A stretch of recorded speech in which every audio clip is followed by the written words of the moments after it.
Chapter 19. Harry Return. "It smells bad in here," Victoria said. She pinched her nose as she hurried up the path. "Do you see Dr. Wu?" Mrs. Mulberry cupped her hands around her mouth. "Yoo-hoo! We have a welcome present for you, Dr. Wu." If either of the Mulberrys had been looking down at the path, they would have clearly seen the net.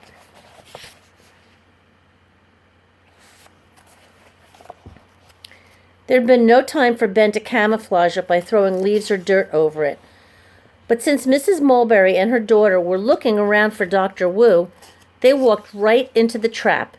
Ben yanked the cord. "Mom?" Victoria asked as the side of the net rose up around her. "What's happening?" "I don't know," Mrs. Mulberry said. "Is the ground moving?" After another yank, the net closed over their heads. "Mom, we're trapped!" Victoria's hat fell off as she kicked at the netting. Then her feet became tangled. "Help!" Mrs. Mulberry cried. As she struggled, her feet also became tangled. She and Victoria toppled over. "Where are my glasses?" Victoria cried. "I can't see anything." "Your hair is in my face. I can't see anything either." "Now," Ben whispered. As Victoria and her mother struggled to get back on their feet, Ben and Pearl grabbed the Sasquatch's arm and tried to pull it out of the forest. But it wouldn't budge.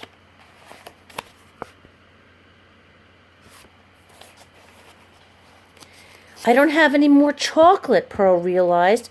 "We need something sweet." "Victoria, your elbow is in my ear."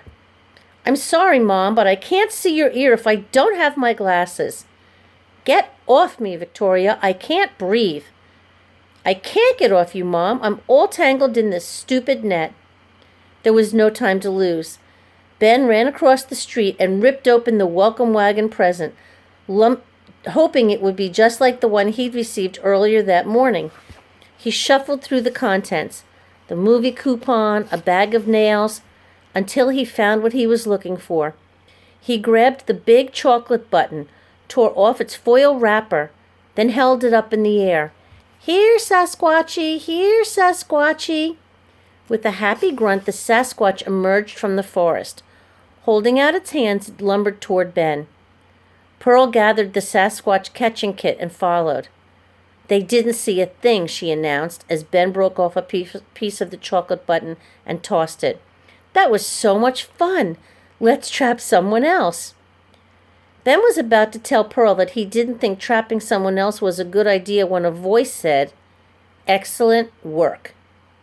At first, Ben thought the Sasquatch had chosen that moment to begin a conversation.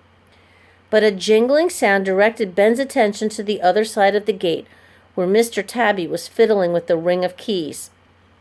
"I see Dr. Wu's Sasquatch catching kit came in handy," Mr. Tabby said as he unlocked and opened the gate. Ben waved the chocolate button up in the air. The Sasquatch grabbed the welcome wagon present and followed Ben through the gate. As soon as Pearl was also inside, Mr. Tabby locked the gate. "Help! Help!" Mrs. Mulberry cried from the forest. "Someone needs to untangle them," Ben said. "I shall make an anonymous phone call to the local police and let them know that assistance is required," Mr. Tabby said as he led them up the driveway. "In the meantime, we must get inside quickly before someone else comes along." The chocolate button lasted right up until they stepped safely into the old factory. Mr. Tabby slid the rusty deadbolt into place. Dear, dear, what a worrisome morning. He took the metal box with its tranquilizer dart, blowpipe, guidebook, and whistle and set it aside. The Sasquatch bent over and scratched its feet. "You've been a very bad Sasquatch," Mr. Tabby told it. "Now go on, get back upstairs. You need more medicine."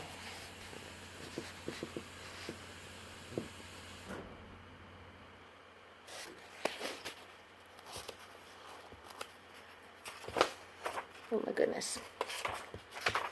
Mr. Tabby pushed the elevator button. The door swooshed open and the Sasquatch stepped inside. With what remained of the welcome wagon present tucked under its arm, it turned and waved to the kids. They waved back. As the doors closed, Ben wondered what the Sasquatch would do with the bag of nails, the movie coupon, the refrigerator magnet, and the other things.